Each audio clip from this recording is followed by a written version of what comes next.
저는 오늘 함께 읽은 마태복음 5장 1절에서 12절 말씀을 가지고요, 산상수훈이라는 제목으로 말씀을 전하고자 합니다.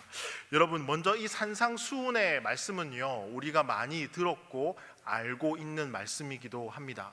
하지만 이 말씀이 어떻게 전해지고 있는가, 특별히 그날의 분위기는 어떠했는가, 그 분위기를 알게 되면 이 산상수훈에 담겨있는 이 예수님의 마음이 느껴지고요, 이 수훈에 담긴 그 의미가 더 크게 우리에게 다가올 줄 믿습니다.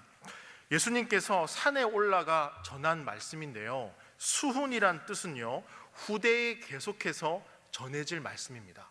앞으로도 계속해서 전해질 말씀이고, 우리가 보고 또 읽어야 될 말씀이고요, 그렇게 살아야 될 말씀입니다. 자, 그런데요, 예수님께서는 왜 이 말씀을요, 사람들이 많이 있는 시장에서 하지 않으셨을까요? 그리고 회당에서 왜 전하지 않으셨을까요? 왜 예수님은 산으로 가셔야 했을까요? 저는 이게 궁금했습니다. 왜 예수님은 산으로 가서 이 말씀을 전하셨을까? 그 이유가 있습니다. 그 이유가 무엇인가 하면요, 진리의 말씀에 조금 더 귀를 기울이는 사람들을 원하셨기 때문입니다. 저희가 주중에 바쁜 일상에서 각자의 주어진 일을 하다가 수요 예배, 금요 기도에 나오는 이유가 무엇입니까? 예배를 드리고 싶고, 하나님의 말씀을 듣고 싶고, 기도하고 싶고, 하나님께서 어떤 말씀을 주실까 기대감이 있기 때문이 아닙니까? 그것처럼 예수님이요, 원하셨어요. 내 말에 조금 더 관심을 가져줄 사람들이요, 따라오라라는 거죠. 그래서요, 이 말을 듣기 위해 따라오는 사람들, 그 사람들에게 예수님께서는 산에서 말씀을 전하셨습니다. 그런데요, 양산에 오봉산 있잖아요. 그 오봉산 정상까지 가면 지치겠죠. 그렇게까지 안 올라가시고요, 조금 이렇게 올라가셔서 자, 앉아봐, 이렇게 하고요, 그 말씀을 전하시는데요, 여러분, 특별히 인간은요, 육체와 영혼이 있습니다.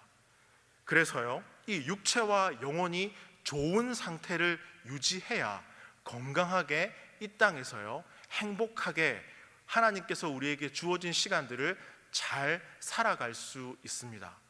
자, 그럼 육체는요, 이 땅에 하나님께서 주신 것들을 취하고 누리며 살아가는 것입니다. 소유하기도 하고요. 그러나 이 육체는요, 예민해서요, 무언가 하나 결핍이 생기면 어떻습니까? 짜증이 나죠.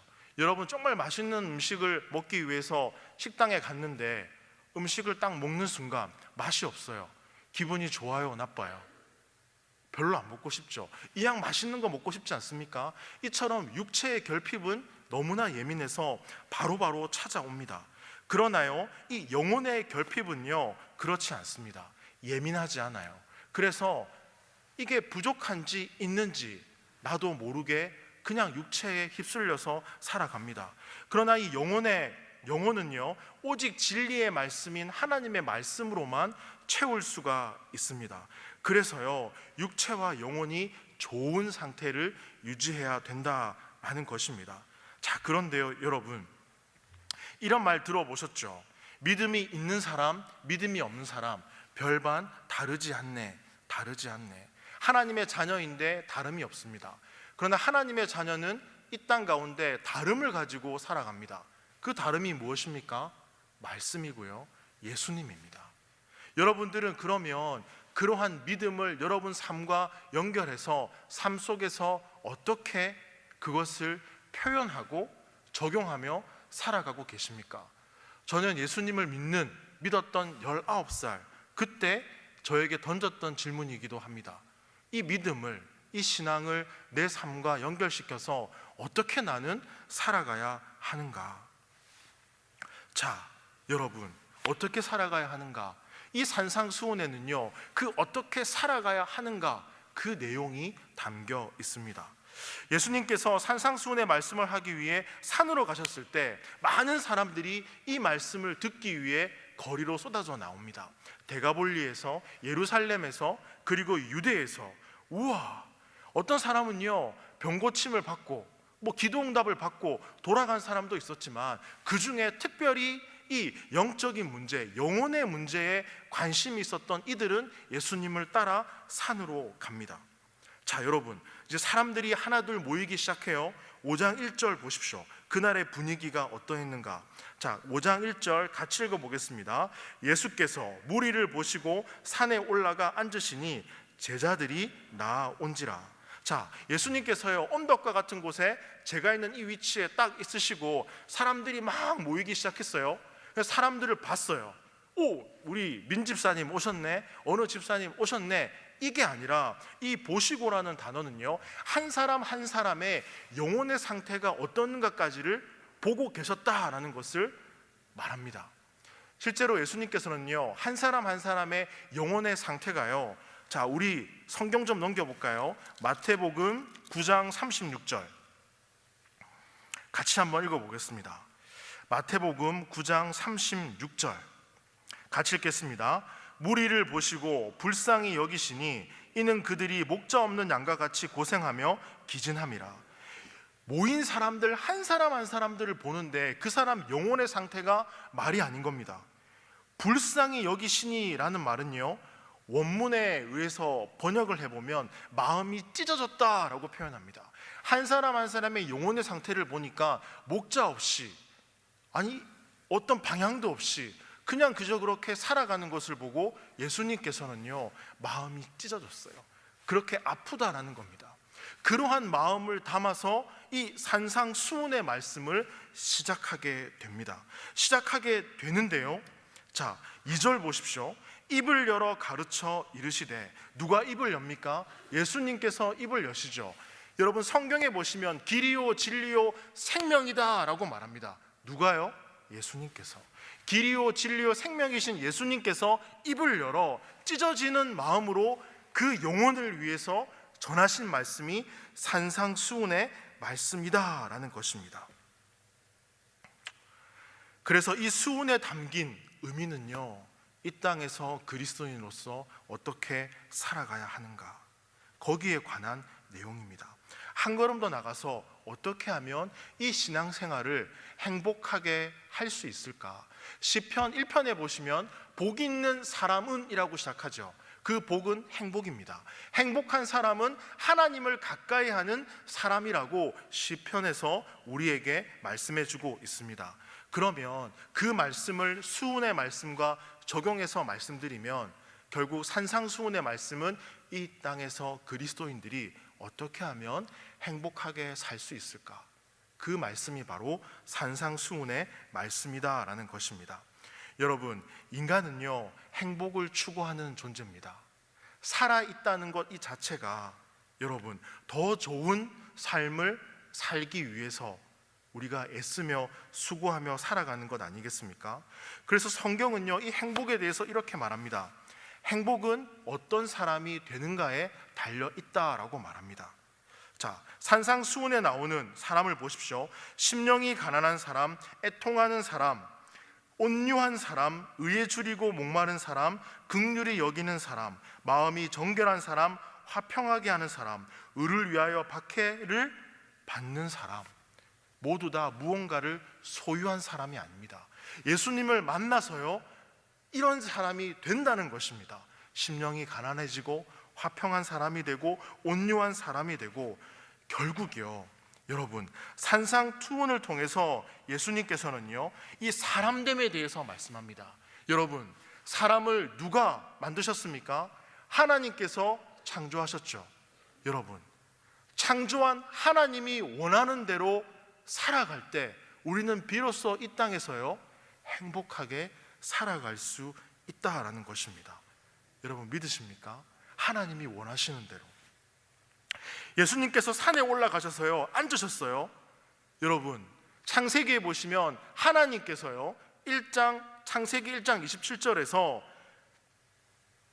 창조 사역 그 이후에 복을 선언하시는데요, 하나님이 자기 형상 곧 하나님의 형상대로 사람을 창조하시되 남자와 여자를 창조하시고 하나님이 그들에게 복을 주시며 하나님이 그들에게 이르시되 생육하고 번성하여 땅에 충만하라. 땅을 정복하라. 바다의 물고기와 하늘의 새와 땅에 움직이는 모든 생물들을 다스리라 하시니라 라고 선언하시는 것처럼 오늘 이 언덕 위에서 예수님께서 똑같이요 이 복에 대해서 선언하십니다.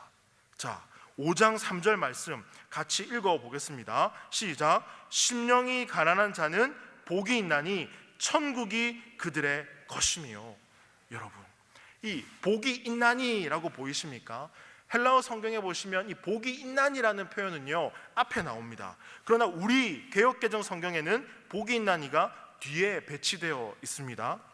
아무튼 이 복 있나니 복되도다라는 이 뜻은요 두 가지 뜻이 있습니다. 하나는 뭐냐면요 바로 물질적인 것, 믿음이 없는 사람도 이 땅 가운데서 누릴 수 있는 복들, 건강, 자녀, 사업 이런 것들을 말합니다. 그러나 성경이 말하는 복은 시편 1편 1절에 나오는 복인데요 바로 영적인 복입니다. 하나님을 믿음으로 하나님께서 주시는 복을 의미합니다. 하나님을 믿는 이에게 주시는 하나님의 이끄심과 만지심과 함께하심, 이 복을 의미합니다. 여러분 시편 1편 1, 2절에 보시면 이렇게 말합니다. 복 있는 사람은, 행복한 사람은 악인들의 꾀를 따르지 않고 죄인들의 길에 서지 않고 오만한 자들의 자리에 앉지 않고 오직 여호와의 율법을 즐거워하며 그 율법을 주야로 묵상하는 도다. 이 말이 무슨 말입니까? 하나님을 가까이 할수록 행복하게 되어진다라는 겁니다. 이 땅의 그리스도인들이 하나님을 가까이 하고 말씀을 가까이 할수록 행복하며 살아갈 수 있다라는 것을 말합니다. 실제로 시편 기자는 73편 28절에서 이렇게 말합니다. 하나님을 가까이 함이 행복입니다. 그럼 반대로 하나님과 멀어지면 어떻게 됩니까? 불행이죠. 불행이다 라는 겁니다. 하나님과 멀어지면요 우리 삶에 불평이 찾아옵니다. 원망이 찾아와요. 자, 그러면 여러분 방금 우리가 3절 말씀을 읽었죠. 심령이 가난한 자 할 때 이 가난함의 의미를 우리가 알고 가야 됩니다. 여러분, 가난하다는 것은 무언가 부족하고 모자라다, 결핍이 있다라는 것을 말합니다. 그런데요 가난한 사람이 행복하다고 말합니다. 모자라는데 괜찮아 라고 말합니다. 없는데 행복해 라고 말합니다. 신앙이 역설이라는 표현 들어보셨죠? 심령이 가난한 자는요 세상의 것으로 채울 수 없는 마음을 가진 사람을 말합니다. 그 사람은, 심령이 가난한 자는 복이 있다라고 말하는데요 이 심령은 마음을 말합니다. 우리의 마음이 어디에 있는가? 자, 심령이 가난한 자는 복이 있나니 라는 이 부분을 한 주석가가 이렇게 표현했는데요 심령에 있어서 거짓 신세인 사람은 복이 있습니다. 왜냐하면 천국이 그들의 것이기 때문입니다. 제가 쉽게 비유를 들어드리겠습니다. 심령, 이 마음이 가난한 사람은 어떤 사람을 말하는가 하면요 제가 27살 때 저희 아버지께서 쓰러지셨어요. 제가 예수님을 믿고 신학을 할지 말지 고민하던 그때였거든요. 어머니가 전화가 왔어요. 아버지가 뇌경색이 있으셔가지고요 한번 병원에서 시술을 받은 적이 있으시거든요. 자, 그러고 쓰러졌다는 말을 듣고 아버지를 모시러 갔죠. 그리고 아버지를 모시고 병원으로 같이 갔습니다. 아버지를 이제 입원시켜야 되니까요. 그런데 아버지는 제 상황을 알았습니다. 학생이고 돈도 없고 또 입원하게 되면 돈도 많이 들고, 그래서 아버지가 그러시더라고요. 아들, 우리 집에 가자. 나 괜찮아. 그러니까 집에 가자. 그 마음을 안 저는요 처음으로 누구에게 돈을 부탁해 봤습니다. 제가 부탁할 사람이 누가 있겠습니까? 친구들. 그날 27살 그때 친구들, 이제 사회에서 자리도 잡기 전이죠. 돈이 어디 있겠습니까? 목사님께 얘기해 봐야 되나? 장로님께 부탁할까? 오만 생각이 다 들었습니다. 그러다가 말자. 아버지 괜찮다고 하니까, 그래 괜찮다고 하니까. 그때 기도해야 된다는 것도 저는 잊고 있었어요. 아버지가 괜찮다고 하니까 그래 집에 가자. 그리고 갔어요. 그리고 나서 아버지가 일주일 뒤에 소천하셨습니다. 저는 그 사건을 계기로 제가 깨달은 게 있습니다. 그게 무엇인가? 주님만을 오로지 의지하는 사람이 되자. 그리고 신학을 결심하게 됩니다. 여러분, 아무것도 의지할 리가 없고 아무것도 가진 것 없고 그것이 바로 가난한 마음입니다. 그냥 가난한 것이 아니라 아무것도 없는 빈곤한 상태를 말합니다. 오직 하나님만 의지할 수밖에 없는 상황, 이 같은 마음을 가난한 마음이다 라고 합니다. 저는 그 사건 이후로 무슨 일이 생기면 하나님을 구하고 바라보고 기도하는 것이 정말 습관처럼 생겼습니다. 사람이 무언가 큰 일을 경험해 보니 하나님이 더 보이더라고요. 여러분, 우리가 심령이 가난할 때 우리는 비로소 하나님을 찾습니다. 여러분은 어떻습니까? 심령이 부유할 때도 하나님을 찾으십니까? 찾으시죠? 그렇죠. 진실한 분들 계십니다. 그러나 한번 가만히 생각해 보십시오. 언제 그토록 하나님을 찾으셨습니까? 언제 그토록 하나님을 만나고 싶어 하셨습니까? 정말 주님의 은혜가 아니면 안 됩니다 라고 울부짖었던 그때는 언제이십니까? 심령이 가난할 때입니다. 의지할 것이 없어서, 아무것도 없어서 오로지 하나님만 구하고 하나님 앞에 나아가는 것, 그것이 가난한 마음입니다. 여러분, 구약에서는요, 믿는 사람들에게 경외하라라는 표현을 참 많이 썼습니다. 이것이 구약에 있어서 중요한 문구였어요. 핵심이었어요. 주님을 경외해. 그런데 신약에 가면서 이 경외라는 말이 믿음으로 바뀝니다. 믿으라, 믿으라. 왜요? 이 경외의 길로 이르는 것이 믿는 것이기 때문입니다. 결국 심령이 가난하다는 것은 믿음이 무엇인가를 잘 설명해 줍니다. 여러분의 심령을 보면 여러분의 믿음이 보입니다. 내가 정말 주님을 오로지 의지하고 있는가? 아니면 그렇지 않는가? 여러분, 하나님 말고 그 어떤 도움을 받을 수 없다는 것, 오로지 우리의 믿음의 대상은 하나님이라는 것, 이것이 믿음입니다. 제가 한 걸음 더 나가서 예를 하나 더 들어보면요, 믿음은 어떠한가? 성경에 보면 수로보니게 여인의 이야기가 나옵니다. 이방인의 딸로 귀신이 들려서 고통을 받고 있었어요. 엄마가요, 이 딸을 어떻게든 치유해주고 싶어서 예수님이 온다는 이야기를 듣고 예수님을 보자 외칩니다. 다윗의 자손이여, 나를 불쌍히 여기소서. 내 딸이 귀신이 들렸어요. 귀신이 들렸어요. 예수님이요, 본체 만체합니다. 계속해서 고함을 치니까 제자들이 나섭니다. 주님, 저 뒤에서 여자가 외치는 소리 들리지 않으세요? 들리지 않으세요? 그런데요, 그러자 주님이요, 이때 무슨 말을 한 줄 아십니까? 이런 말을 하십니다. 자녀의 떡을 취하여 개들에게 던짐이 마땅하지 아니하냐. 그 불쌍한 여인을 개에 비유합니다. 한마디로요, 개 취급을 했다는 말입니다. 그러면 어떠했을까요? 자존심이 있으면 더 예수님께 나가지 않을 텐데 그 여인은요, 자존심을 내세우지 않았습니다. 이 말씀에서 한 줄기 희망을 발견합니다. 그리고요, 이렇게 말합니다. 여자가 이르되 주여 올소이다마는 개들도 제 주인의 상에서 떨어지기는 부스러기를 먹나이다. 주님이 개에 비유했는데, 모욕을 줬는데 이 여인은요, 주님께 더 나가서 매달립니다.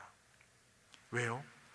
주님밖에 도움을 줄 사람이 없기 때문입니다. 이것이요, 성경이 말하는 믿음입니다. 이것이 심령이 가난한 자의 마음이다라는 것입니다. 그러자 어떻게 됩니까? 딸이 구원을 받죠. 예수님께서 마태복음 15장 28절에서 이에 예수께서 대답하여 이르시되 여자여, 내 믿음이 크도다. 내 소원대로 되리라 하시니 그때부터 그의 딸이 나으니라. 가난한 마음으로 하나님을 찾는 것, 이것이 믿음이다라고 성경은 우리에게 말씀해 줍니다.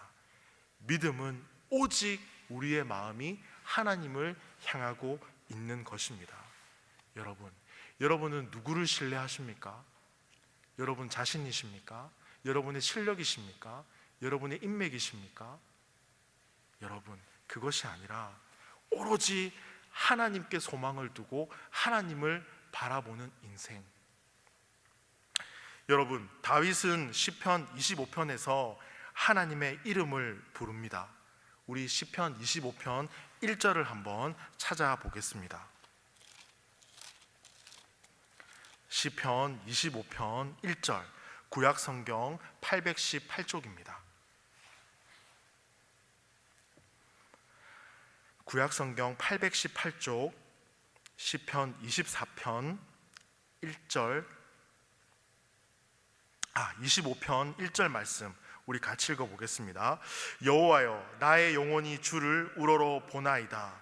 여러분 보이십니까? 다윗은요, 여호와여 라고 부른 다음에 나의 영혼이 주를 우러러 보나이다 라고 말합니다.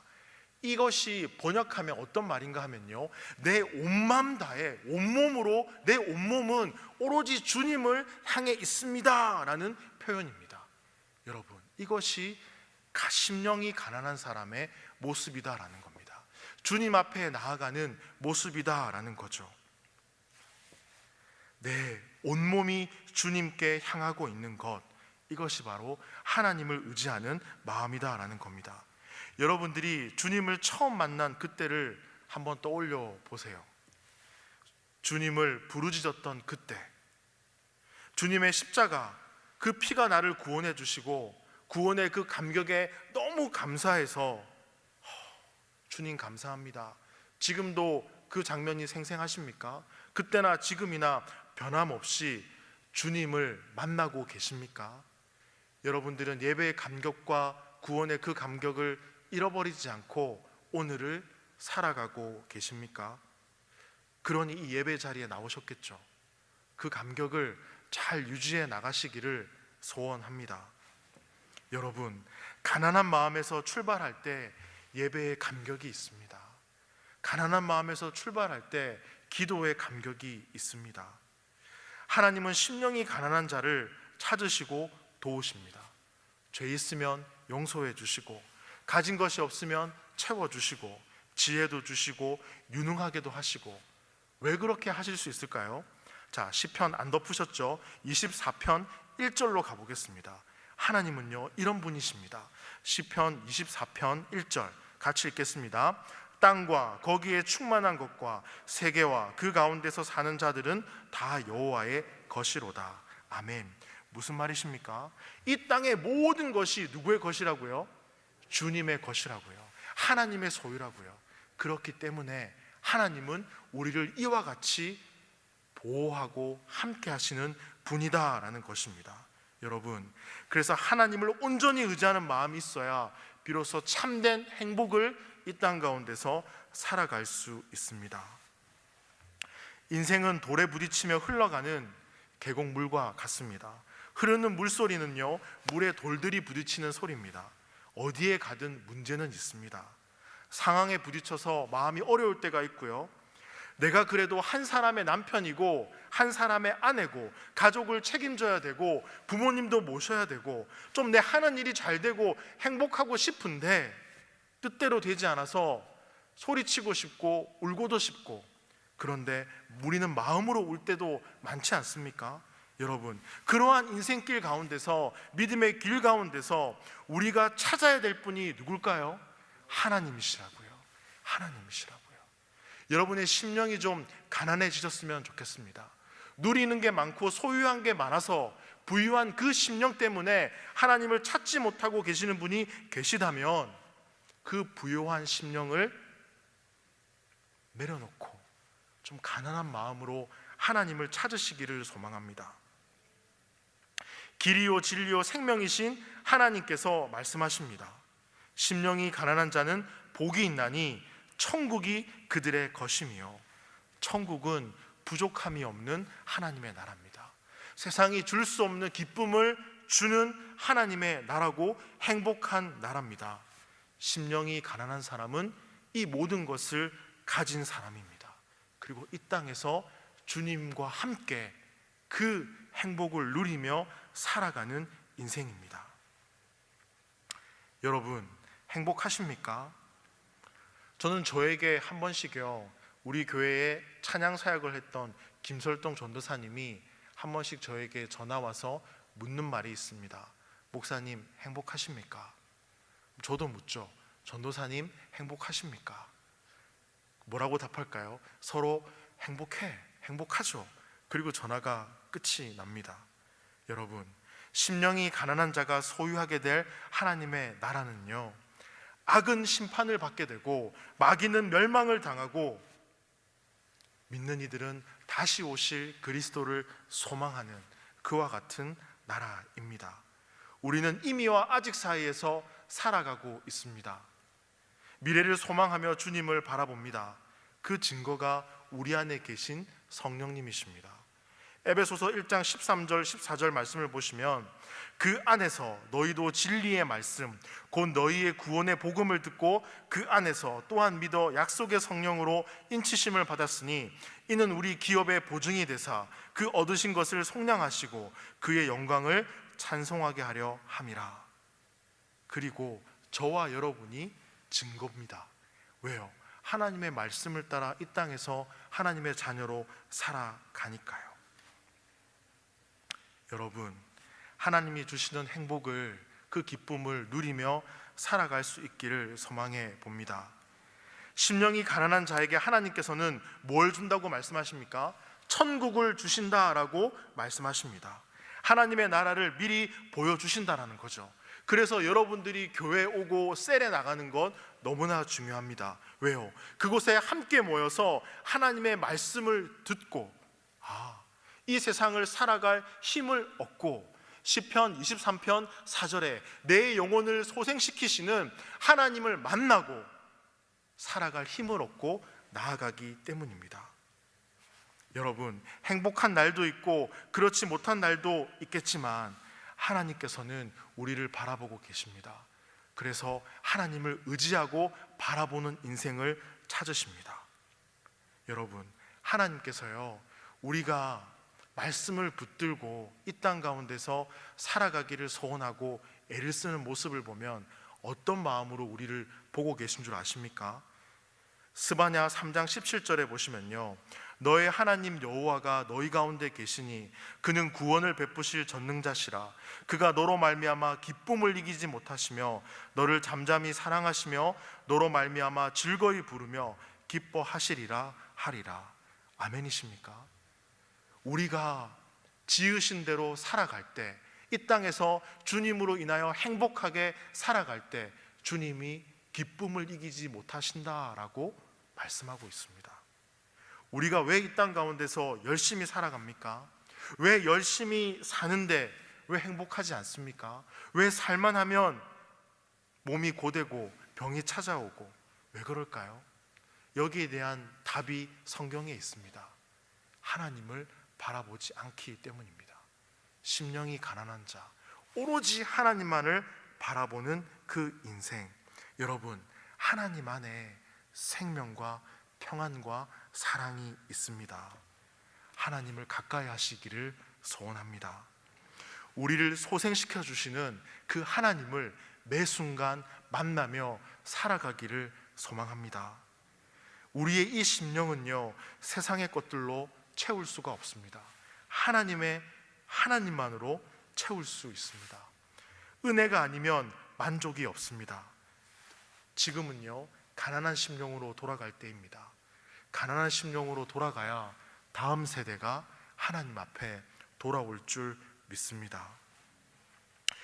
먹어도 배부르지 않고 마셔도 목이 마른 것이 우리 인생이고 삶이다라는 말을 합니다. 여러분, 우리 대한민국은요, 부유해졌습니다. 그리고 그리스도인들 가운데서도 부유한 심령들이 넘쳐나기 시작했습니다. 그러나 이제는 가난한 심령으로 주님을 바라볼 수 있어야 됩니다. 저는 오늘을 살아가는 그리스도인들이 자판기와 같은 신앙생활을 하는 것 같아 안타까울 때가 많습니다. 자판기는요, 필요하면 언제든지 가서 돈을 넣고 내가 원하는 것을 뽑아 먹을 수가 있죠. 오늘날 우리가 그렇게 하나님을 대하고 있진 않는가? 우리는 스스로에게 물어보고 물어봐야 될 것입니다. 시편 23편 4절에 주께서 나와 함께 하심이라 라고 말씀합니다. 성경은 온통 주님과 함께 했던 사람들의 이야기로 가득합니다. 그분이 세상을 시작하셨고 그분이 요한계시록을 통해서 인생의 끝이 어디인가까지 알려주셨습니다. 그분은 우리가요, 이 땅 가운데서 주님이 함께 하심으로 행복하게 그리스도인의 삶을 살아가기를 원하십니다. 여러분, 주님을 바라보며 살아갈 수 있기를 소원합니다. 특별한 것이 있을까요? 없어요. 그저 주님이 지으신 대로 살아내고 말씀 앞에 살아가고 또 기도하고 그렇게 우리에게 주어진 그 자리에서 축복의 통로가 되어서 쓰임받는 것, 그것보다 위대한 일이 어디에 있겠습니까? 여러분의 마음이 하나님께로 향해서 매 순간 주님이 주시는 그 은혜를 받고 누리며 행복한 이 믿음의 길을 잘 걸어가시기를 소망합니다. 이 말씀 기억하시면서요, 우리 기도하겠습니다. 하나님 감사합니다. 산상수훈의 말씀을 통하여서 주님은 한 사람 한 사람의 영혼을 보시고 목자 없이 살아가는 그들의 마음을 보시고 그들의 그 마음 가운데에 말씀을 전하시기를 소원합니다. 오로지 하나님만을 바라보고 나를 의지하고 내 앞에 살아갈 것을 원하십니다. 우리가 그렇게 하나님만 의지하고 바라보며 우리에게 주어진 이 시간들을 행복하고 복되게 주님께 쓰임받고 살아갈 수 있기를 소원합니다. 주님, 나를 찾아와 주시고 만나 주시고 함께 해주시니 감사합니다. 그 주님 앞에 감사하며 살아갈 수 있는 우리의 삶이 되도록 인도하여 주옵소서. 감사하며 예수님의 이름으로 기도합니다.